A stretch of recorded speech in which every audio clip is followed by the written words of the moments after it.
जादूती स्वामी जादूती करी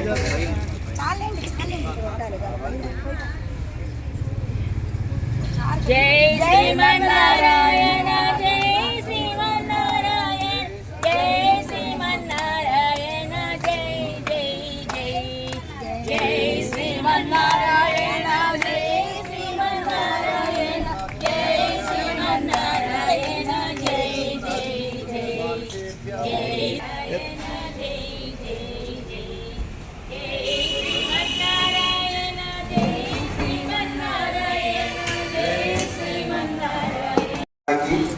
మన దేవాలయానికి రావడం నిజంగా మన అదృష్టం.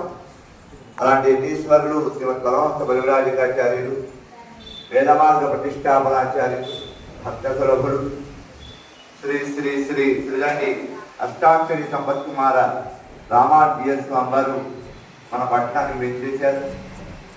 వారు ఎన్నో కార్యక్రమాలు చేశారు. ఇక్కడ దగ్గరలోని మచిలీపట్నంలో 2 years బ్యాక్ ఒక అద్భుతమైనటువంటి యజ్ఞాలు చేయడం జరిగింది. ఒకటి కాదు, చాలా రకాలైనటువంటి కార్యక్రమాలు వారు చేస్తున్నారు. కాబట్టి అలాంటి కార్యక్రమాల్లో ఒక అద్భుతమైనటువంటి కార్యక్రమం లోకక్షేమం కోసం, లోక శాంతి కోసం. ఇవాళ ప్రపంచంలో ఎవరికైనా కావాల్సింది ఆనందం కావాలి, సంతోషంగా ఉండాలి. అలాంటి సంతోషంగా ఉండాలంటే ఒక ప్రయత్నం మనం చెయ్యాలి అనేటువంటి ఒక సంకల్పంతో ఒక అద్భుతమైనటువంటి 108 కుండాలతోటి యజ్ఞం. అలాగే అనుకోకుండా ఈ సంవత్సరం విశేషంగా వారు యజ్ఞాశ్రమం స్వీకరించి 25 సంవత్సరాలు, రేపు 28 అది మనం అనుకుంటాం కదా సిల్వర్ జూబ్లీ. అట్లాంటి ఒక కార్యక్రమంగా చక్కగా ఒక మంచి 108 కుండాలతోటి అభినవ మేల్కోవటానికి పేరు గడిచినటువంటి మనందరికీ తెలిసి, మీకు చాలా మంది చూశారు, ఉల్లిపాలెంలో శ్రీమన్నారాయణ పెరుమాళ యొక్క సన్నిధానంలో రాజగోపుర ప్రతిష్ట, 1,000,000 నారాయణ మంత్ర జపము హవనం, 108 కుండాలతో యజ్ఞం. చాలా బ్రహ్మాండమైనటువంటి కార్యక్రమం సాగబోతోంది. దాని గురించి మనకి సవిస్తరంగా స్వామివారు తెలియజేస్తూ మనందరినీ కూడా ప్రతి ఒక్కరూ ఈ యజ్ఞంలో సమిధలవ్వాలి. చక్కగా మంచి కార్యక్రమంలో వారు ఒక ఏదో ఒక సేవ వారు చేసుకునేటువంటి భాగ్యాన్ని కలిగించాలనేటువంటి ఉద్దేశంతో ఇక్కడికి రావడం జరిగింది. దాని గురించి మనందరికీ కూడా అందించవలసిందిగా స్వామివారిని సవినయంగా మీ తరఫున ప్రార్థన చేస్తాం. శ్రీరామం భూయో భూయో నమామ్యహం. నమః సతాం శరణ్యాయ జగన్మంగళమూర్తయే సీతాకాంతాయ రామాయ పవిత్రాద్భుతకీర్తయే. ప్రియ భగవద్బంధువులారా, మనమంతా ఒక సంప్రదాయానికి చెందిన వారు. ఏమిటి మన సంప్రదాయం? వైష్ణవ సంప్రదాయం. అనగా ఏమి? ఊళ్ళో గోష్ఠి చేసుకుంటా, తీర్థ ప్రసాదాన్ని తీసుకుంటా, అదేనా? ఏమిటి వైష్ణవం అంటే? విష్ణువుని ప్రేమించువాడు వైష్ణవు. సంప్రదాయానికి కట్టుబడి జీవించడం మనిషికి ఎంత అవసరమో, ఆ సంప్రదాయాన్ని ప్రేమించడం అంతకంటే ఎక్కువ అవసరం. భర్తతో కలిసి జీవించుట ముఖ్యం, ప్రేమగా జీవించుట మరింత ముఖ్యం. ఏదో ఉంటున్నామండి, ఆయన అక్కడ ఉంటాడు, నేను ఎక్కడ ఉంటాను అంటే ఏమిటి ఆ జీవనానికి ఏమిటి ప్రయోజనం? భర్తతో అన్యోన్యత లేకుండా జీవిస్తే దాన్ని సరైన దాంపత్యము అంటారా? నో, అనం. దాంపత్యం అన్యోన్యంగా ఉండాలి. ఎన్నేళ్ళు ఉండాలి? చివరి దాకా ఉండాలి. ఎన్నేళ్ళైనా ఏదో 4 పిల్లలు పుట్టేదాకా ఉన్నామని అంత కొద్దిగా అన్యోన్యాలు లేవు. నో, అన్యోన్యత అంటే ఏర్పడకుండానే ఉండాలి, ఏర్పడితే ఎప్పటికీ చెరగకుండా ఉండాలి. అది కదా అన్యోన్యత అని పేరు. మనం భగవంతుడిని ఆశ్రయించాం కనుక భగవంతుడితోటి అన్యోన్యత చెదరరాదు, ఎప్పటికీ చెదరరాదు, ఎక్కడ ఉన్నా చెదరరాదు, ఏ స్థితిలో ఉన్నా చెదరరాదు కదా. అదే కదా అన్యోన్యం. ఏమిటండి లోకంలో మనమైనా దేవుణ్ణి ఆశ్రయించింది, ఎంతమంది ఆశ్రయించలేదు. వాళ్ళంతా దేవుణ్ణి ఆశ్రయించిన వాడు కాదు. దేవుణ్ణి అవసరాలకు మొక్కేవారు వాళ్ళు. ఎవరు? ఆశ్రయించకుండా అనుసరించేవాళ్ళు అవసరాలకు వచ్చేవారు, కానీ మనం అవసరానికి వచ్చేవాళ్ళం కాదు. ఒక సంప్రదాయంలోకి వచ్చామంటే ఈ సంప్రదాయం ప్రకారం దేవునితోటి అన్యోన్యత గడపడానికి వచ్చిన వారం మనం. ఇది శ్రీ వైష్ణవం అంటే. లోపల ఉన్నవాడికి మనకి మధ్య అన్యోన్యం. మనం రాకపోతే ఆయన ఉండలేడు, ఆయన్ని చూడకపోతే మనం ఉండలేము. ఇది కదా అన్యోన్యత. ఎక్కడి నుంచి వచ్చింది ఇది? ఆయనకి మనకి అన్యోన్యత ఎక్కడి నుంచి వచ్చింది? లోకంలో ఉండేవాళ్ళందరూ అలానే ఉంటున్నారా? అలా ఉండరు, ఉండలేదు. తెలిసిన వాళ్ళని మన ఫ్రెండ్స్ అంటాం. ఫ్రెండ్స్గా కొనసాగుతామంటే కొనసాగుతాం, విడిపోతామంటే విడిపోతాం. విడిపోవడం అనే సమస్య లేదు. ఎందుకని? వాళ్ళ స్నేహము అగ్నిపూర్వకంగా ఏర్పడింది కాదు. భార్యాభర్తల స్నేహం అగ్నిపూర్వకంగా ఏర్పడినటువంటి బాంధవ్యం. అలానే దేవుడితోటి మనకి ఏర్పడినటువంటిది అగ్నిపూర్వకంగా ఆచార్యముఖంగా ఏర్పడినటువంటి బాంధవ్యం. మనం తెచ్చుకుందాము అంటే అది తెగేది కాదు, మరి వారు తెచ్చుకుందామన్నా అది తెగేది కాదు. తెచ్చుకోవాలని తెచ్చుకున్నా తెగానిది. లోకంలో భార్యాభర్తలు కూడా విడిపోయేవాళ్ళు ఉంటారు. ఏమా ఏం సంగతి అన్నా? మా వారితో నేను విడిపోయాను. అంటే మీ వారు విడిపోయిన తర్వాత వారు గీరు ఉంటాయండి. కానీ మా వారితో విడిపోయారంటుంది ఏమిటి? సరే, ఈవిడు అజ్ఞానం అలా ఉంది. వాడు వదిలేసిపోయినా ఇంకా మా వారు అంటుంది. మరి వాడిని పట్టుకుందా ఏమో అంటే మా ఆవిడతో నేను సంబంధం తెచ్చుకున్నాను. మరి మీ ఆవిడ అదేమిటి? అక్కడికి తెగల భౌతికంగా ఏదో మాటల మధ్య తేడా వచ్చి విడివిడిగా ఉంటున్నారు, కానీ మావారు అంటోంది, మా ఆవిడ అంటున్నాడు. తెచ్చుకుందా కనుక సంప్రదాయంలో ఉంటే మనం వాడికి అందంగా కనపడాలి, మన మాట వాడికి ఇంపుగా వినపడాలి, మన మనస్సు వాడికి ఇష్టంగా ఉంది. ఒక పూట మీలో ఎవరైనా రాకపోతే రాముడు రామ కమలపత్రాక్ష విశాలమైనటువంటి నేత్రములతోటి ఆమె ఇంకా రాలేదే, ఆమె ఇంకా రాలేదే అని ఆయన కళ్ళు నిన్ను వెతకాలి. నీ మనసు ఆయనకి అంతలా ఇష్టపడాలి. అదే రోజు గోష్ఠికి వచ్చి సేవ చేసేవాడు రాకపోతే మీ అయ్యగారు అడగరా? ఏమన్నా రావట్లేదండి. మీరు రాకపోతే తిరుమల పూలు ఉండవు, మాలిక ఉండదు. మీరు రాకపోతే మంచి పాట గోష్ఠిలో వినపడదు.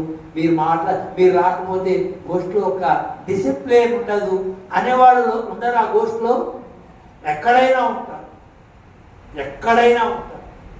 ఎక్కడైనా ఉండేవాడు గోష్ఠిలో వాళ్ళకి ఇష్టం అవడం కాదండి.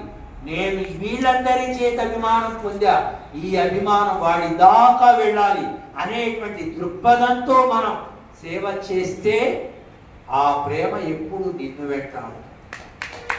ఎంతలా వెంటాడుతుందో తెలుసునా? నీవు రాకపోతే రాముడు నీ ఇంటికి వస్తాడు. ఇది సత్యం, ఇది నిజం, అబద్ధము మాటలు కాదు సుమా. ప్రేమకు ఎవరైనా లొంగుతారు. అందులో మనసున్నవాడు లొంగడా? ప్రేమకు లోకంలో ఎలాంటి వాళ్ళైనా అంటే మనమంటే ఇష్టం లేని వాళ్ళు ఉంటారు, అసూయ పడేవారు ఉంటారు, ద్వేషించేవాళ్ళు ఉంటారు. మనకు తెలియదు, మాకెవరు శత్రువులు లేరంటే అనుకుంటాం.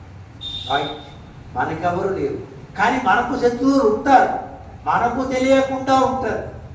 అలాంటి వాళ్ళు మొహమ్మాటుకుపోతున్నారు అనుకోండి, 1-4 సార్లు మనం పలకరిస్తే 5వ సారైనా పాపం వాళ్ళు పలకరిస్తున్నారు, మనం ఎందుకు పలకకూడదు, ఇది అన్యాయం కదా అని వాళ్ళకే అనిపించి వాడు తప్పనిసరిగా మనకి సమాధానం చెబుతారు కదా.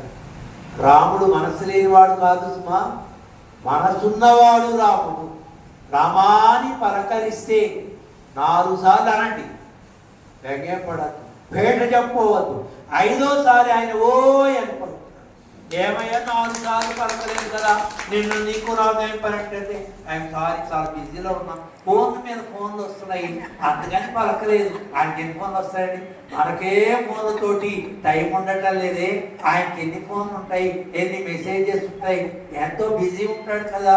కనుక 1కి 10 సార్లు ఆయన హృదయానికి టచ్ అయ్యేట్లుగా నువ్వు తిరుగు, మాట వినిపించు, వాయిస్ రికార్డ్ పంపించు. ఆయన ప్రేమ అందేదాకా ఆయన చుట్టూ మనం తిరిగితే మన చుట్టూ ఆయన తిరుగుతాడు. కుంభకోణ క్షేత్రంలో ఒకనొక ఆచార్యుల వారు రోజు రాముల వారిని సేవిస్తూ ఓ ప్రక్కన కూర్చుని నా పెద్ద కుమారుడైనటువంటి రామచంద్రుడు, ఆయనకి నాకున్నటువంటి ఊరు చివర ఉన్నటువంటి 150 గజాలు ఆ స్వామికి చెందాలి. నా చిన్న కుమారుడైనటువంటి లక్ష్మణుడు కారు ఇవన్నీ మాకు తెలుస్తాయేమిటి? వేరే విష్ణు భక్తులకి ఒక స్పెషల్, సమాజంలో ఒక స్పెషల్. వాడు చక్కగా ఊర్ధ్వముండ్రాలు పెట్టుకుంటారు, భుజాలకు శంఖ చక్రాలు వేసుకుంటారు, నారాయణ నామ స్మరణ చేస్తారు, తులసి మాలిక వేస్తారు, అందమైనటువంటి కట్టు కడతారయా. అలాంటి వాళ్ళు ఎవరనుకుంటున్నారు? తే వైష్ణవాః భువనమాసు పవిత్రయంతి, లోకాన్ని పవిత్రం చేసేటువంటి మహనీయులు. అలాంటి వాళ్ళు దండం పెట్టారు. అయ్యగారు దండం పెట్టి అంత పుణ్యం వస్తుందో తెలుసు పెట్టారు. మిమ్మల్ని చూసిన వాడు కూడా మీకు దండం పెడతాడు. వాళ్ళందరూ జై శ్రీమన్నారాయణ బ్యాచ్ అండి, నారాయణమూర్తి బ్యాచ్ అండి అని మిమ్మల్ని చూసి దండం పెట్టేవాడు కూడా ఉంటాడు. మనమందరం ఏ కోరిక లేకుండా రామచంద్రుడి దగ్గర కూర్చుని ఓ రామచంద్ర లోకానికి శుభాన్ని కలిగించవయ్యా అని నిస్వార్థమైనటువంటి ఉద్దేశంతో రాముని మీద ప్రేమతోటి పూజ చేసేటువంటి వాళ్ళం. మాకేదో కావాలని అడగకూడదు, అందుకనే వైష్ణవులు కోరికలు కోరకూడదు అంటారు. నీకు ఒకటే కోరిక ఉండాలి, లోకమంతా బాగుండాలి అనే కోరిక ఉంటేనే నీవు సంప్రదాయంలో ఫిట్నెస్ ని. మన వ్యక్తిగతమైనటువంటి కోరికలు తీర్చేవాడు ఆయన. అసలు మనం వాడికే సరెండర్ అయిపోయిన తర్వాత ఇంకా నాకు అది కావాలి, నాకు ఇది కావాలి అని ఉంటుందా? భార్యకి ఏం కావాలో భర్తకన్నీ తెలుసు, ఏ ఏ సమయానికి ఏది చేయాలో తెలుసు. బాగా బంగారం తక్కువ అయిపోయింది అనుకోండి, ధర తగ్గంగానే 2 బిస్కెట్లు తెచ్చితో పెడతాడు. నీకేం కావాలో చేయించుకో. ధర బాగా ఉన్నప్పుడు ఏమంటే నాకేం చేయించో అని మీరు కూడా అడగరు. ఒకవేళ అడిగితే ముందు వరుస పళ్ళు ఉంటాయి ఉండవు అంతే. అంత రేట్లో నువ్వు అడుగుతావా? నీకు అసలు బుద్ధి ఉందావా కదండి. కనుక అడగకుండా పెట్టేవాడిని అడిగి విసిగించుకోవడం అవసరమా? ఆయన లోకాలకు ఏదేది కావాలో, ఎప్పుడెప్పుడు కావాలో, ఎంతెంత ఇవ్వాలో, ఏదేది ఇవ్వాలో ఇచ్చేటువంటి వాడిని నాకు ఇది ఇవ్వా అని అడిగి మనలో ఉండేటువంటి లేఖితనాన్ని, తక్కువతనాన్ని బయట పెట్టుకోవడమే. ఆయన మనకు పెట్టకపోతే ఎవరికి పెడతాడు? మనం వాడి కోసమే ఉండి ఒడివిల్ కాలవెల్లాం ఉడనాయి మంది వడివిలా అడిమై చెయ్య వేణున్నా. ఓ స్వామి, ఎన్ని జన్మలెత్త నేనే నీకు సేవ చేయాలయా? ఆ సేవ కూడా ఎలా చేయాలో తెలుసునా? లక్ష్మణుడు నీకు ఎలా సేవ చేశాడో అలా నేనే నీకే చేయాలి. సేవా తత్పరత కలిగిన వాడు నా పెద్ద కుమారుణ్ణి కంటి రెప్పలా కాపాడే నా చిన్న బిడ్డ లక్ష్మణుడు ఆయనకి ఊళ్ళో ఉన్నటువంటి ఈ షాపు రాయాలి. ఆయనకి ఏమి లేవు. రాముణ్ణి లక్ష్మణుని బిడ్డలు అనుకుని తనకి ఏదో ఉన్నది అని, ఆ ఉన్నది ఏదో వాళ్ళకి పంచాలి అని ఇలా భావించుకుంటూ కాగితాలు రాసుకుంటూ కాగితాలు దాచిపెట్టుకుంటూ ఉండేవాడే. ఈవేళ శ్రీరామనవమి, నా పెద్ద కొడుకు పుట్టినరోజు. మంచిగా కంచి వెళ్ళి పట్టు పంచలు తీసుకురావాలి, నా కోడలకి పట్టు శారీస్ పట్టుకురావాలి, ఇవన్నీ భావించుకునేవాడు. తెచ్చినట్లుగా ఇంత ఖర్చు అయినట్లుగా రాసుకునేవాడు. తెచ్చేది లేదు, పెట్టేది లేదు, కానీ మనస్సు మాత్రం అలా రోజు ఆ రాముడికి ఏదో ఇచ్చినట్లు, ఏదో చేసినట్లు, ఏదో మాట్లాడినట్లు, ఏదో భావించినట్లు ఇలా జీవితకాలం అలాగనే మనస్సుని రాముడికి, సీతకు, లక్ష్మణుడికి అర్పించి ఏవో కాగితాలు రాస్తూ పెట్టుకుంటూ ఒక రోజున ఆలయం, పెద్ద ఆలయం కుంభకోణం, ఆరాము దాని చేతులు చూశారు కదా, ఒక మూల పడిపోయాడే. పట్టు మర్చిపోయాడే. హాస్పిటల్కి బాగా పట్టుకెళ్ళారు. హాస్పిటల్కి వెళ్ళే లోపలే ఆయన ప్రాణం. ఎవరి తాలూకు అని కాగితాలు చూస్తే నా పెద్ద కుమారుడు రాముడు, నా చిన్న కుమారుడు లక్ష్మణుడు, మా కోడలు సీత, ఇవన్నీ రాయి. ఎవరు పిల్లలేదు కాబట్టి లోపల ఉన్న పెరుమాళని సంతానంగా భావించాడు కనుక ఇప్పుడు ఈయనకి ఎవరు చేయాలి అంత్యక్రియలు? ఎవరు చేయడానికి వస్తారు? ఏమైనా ఉంటే పంచుకోవడానికి అయితే ముందుకు వస్తారు, కానీ అంత్యక్రియ చేయడానికి ఎవరు వస్తారు? అప్పుడు రాముడే, ఆరాముదన్ పెరుమాళే, అర్చక ముఖంగా మేమే మా తండ్రి గారికి అంత్యక్రియలు చేస్తాము. చర్చించినటువంటి విషయాల్లో మన శ్రీ శ్రీ శ్రీ మన త్రిదండి అష్టాక్షరి సంపత్ కుమార్ రామానుజేశ్వర వారి యొక్క అనుగ్రహ భాషను వినడం ఎంత అదృష్టం అంటే, మన చప్పట్లకి తెలియదు, చేతులకి తెలియదు, చప్పట్లు కొట్టకుండా ఉండలేకపోయాం. ఇది కేవలం ముఖస్థుతి కోసమో ఆత్మస్థుతి కోసమో చేసింది కాదు.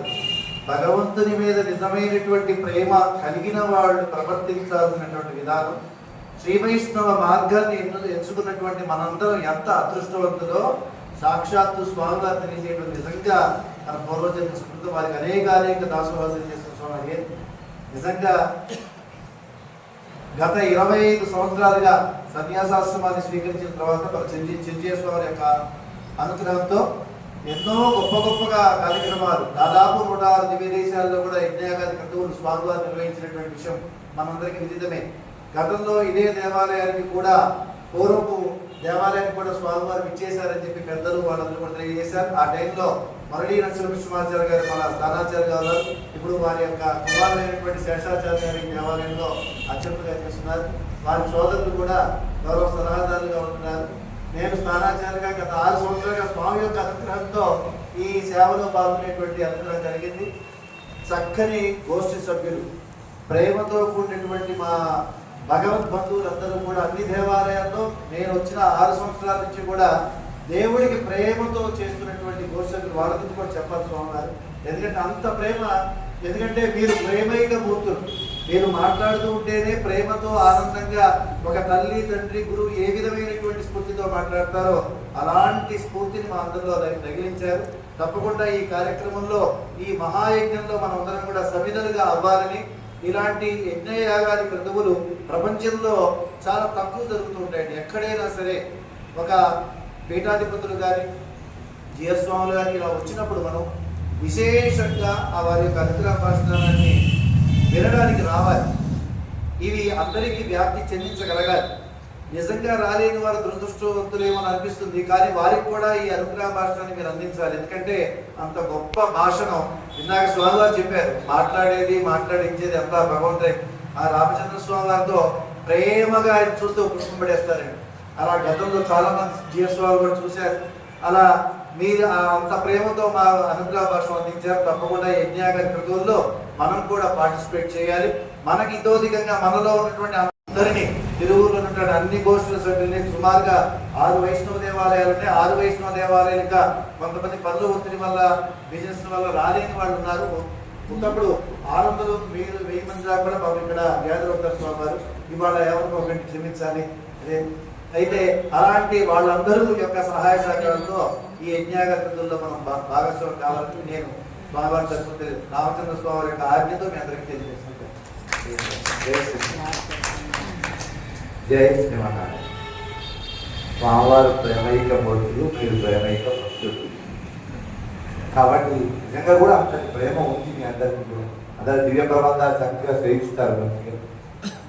ఈ కార్యక్రమంలో మనం ఏ రకంగా కైంకర్యాన్ని చేయొచ్చు అంటే 15,000 కిలోలు ఈ యజ్ఞానికి సరిపోతుంది 10 రోజులు. అంటే 108 కుండాలు. 1 కేజీ నెయ్యి స్వచ్ఛమైనది అయితే 4,000 అసలు. కానీ మరి స్వచ్ఛమైందా వాడాలా ఉంటే స్వచ్ఛమైంది అసలు వాడాలంటే. కానీ మనం వాడుతుంటాం కదా, పల్లి నూనె వాడతాము, లేకపోతే రిఫండ్ ఆయిల్ వాడతాము, లేకపోతే సన్ఫ్లవర్ వాడతాం, ఇంట్లో అవసరాలు బట్టి వాడతాం కదా. అట్నే మరీ తక్కువ కాకుండా మరీ ఉత్తమం కాకుండా అందరికీ భారం కాకూడదు. ప్రతి ఒక్కళ్ళు కూడా 4,000 3,000 అని స్వామివారు చూస్తున్నారు.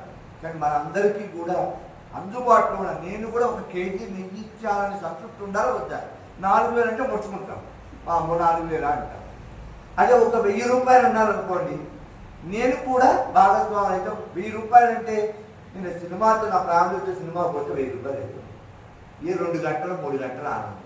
కానీ ఒక్కరోజు నువ్వు ఇచ్చిన 1 కేజీ నెయ్యి ఆ అగ్ని కార్యంలో కనుక అది నీ ప్రేరుతోటి నీ సేవ కనుక దాంట్లో జరిగితే నీ 7 తరాలు అదృష్టాలు. 1 కేజీ మనకి అదృష్టం బాగుంది. ఏమంటే మీరు కేజీ అంటారు ఏంటంటే నేను 10 కేజీలు ఇద్దాం అనుకున్నా, చాలా సంతోషం. 10 కేజీలు ఇద్దాం అనుకున్నాడు 10 కేజీలు ఇవ్వచ్చు. లేదా 1 కుండానికి మొత్తానికి 150 కేజీలు పడుతుందండి. ఆ 150 కేజీలు నేను ఒక్కడిని స్వామివారి ఇందాక చెప్పాను. నాకు ఏమనంటే ఒక స్వచ్ఛమైనటువంటి ఒక ఆయన దగ్గర 1000 ఆవులు ఉన్నాయంటే స్వామివారు అన్నారట, 1000 ఆవులు ఉన్నాయి, మొత్తం నెయ్యి నువ్వు ఇవ్వచ్చు కదా అని అంటే, స్వామి కేజీ నెయ్యి ఎంత అనుకున్నా తెలిసిన ఆవు నెయ్యి 4,000 అంటే నేను అమ్మేది. అయినప్పటికీ కూడా 50 కేజీల నెయ్యి నేను ఇస్తానంట. 50 కేజీలు అంటే 2 లక్షలు. మనం కూడా అంత ఇవ్వకపోయినా 4 కేజీలా 5 కేజీలా 10 కేజీలా 2 కేజీలా కేజీయా మన ఇష్టం. మనకు భగవంతుడు ఎంత బుద్ధి పుట్టిస్తే అంత కార్యక్రమం. ఏమండి మా ఊళ్ళో కూడా మేము హోమం చేస్తాం. మొన్న ఈ మధ్యన హోమం చేద్దామండి. మీ హోమం చేయటం వేరు. మన ఊళ్ళో మన గుడిలో ఒక సుదర్శన హోమం చేసుకోవడం వేరు. కానీ ఎక్కడెక్కడి భక్తులు వచ్చి, ఎక్కడెక్కడి స్వాములు, ఎక్కడెక్కడి దివ్యరులు, ఎక్కడెక్కడి ప్రముఖులందరూ వచ్చి అంతమంది మీ దాంట్లో ఒక 40 మంది 50 మంది కట్టారు. మరి అన్ని లక్షల మంది అందులో మీ దగ్గర నారాయణ అష్టాక్షరి పోటీనామని చేశారు చేయలేదు. కానీ రేపు అక్కడ 1,000,000 సార్లు జరుగుతుంది, 1,000,000 సార్లు హవనం అవుతుంది. ఎంత గొప్ప. అలాంటి కార్యక్రమాల్లో మన యొక్క కైంకర్యం కూడా ఉండాలి. కాబట్టి 1 కేజీ 1,000 రూపాయలు చొప్పున మనం దాన్ని సమర్పించవచ్చు. మీ పుస్తకాలు 3 పుస్తకాలు వెంకట స్వామి వారికి స్వామివారు అందజేస్తారు. 3 గోష్ఠులకి 3 మేము మామూలుగా ఇస్తున్నాం.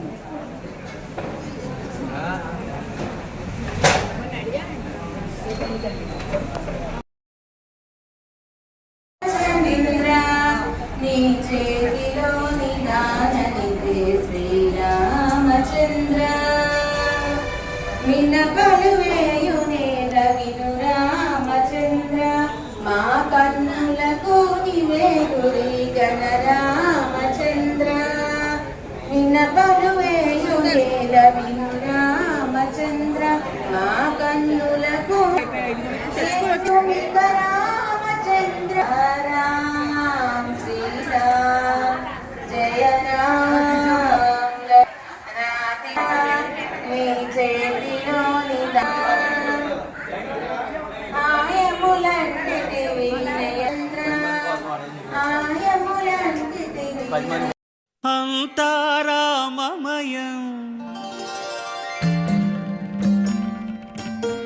ఈ జగమంతారామమయం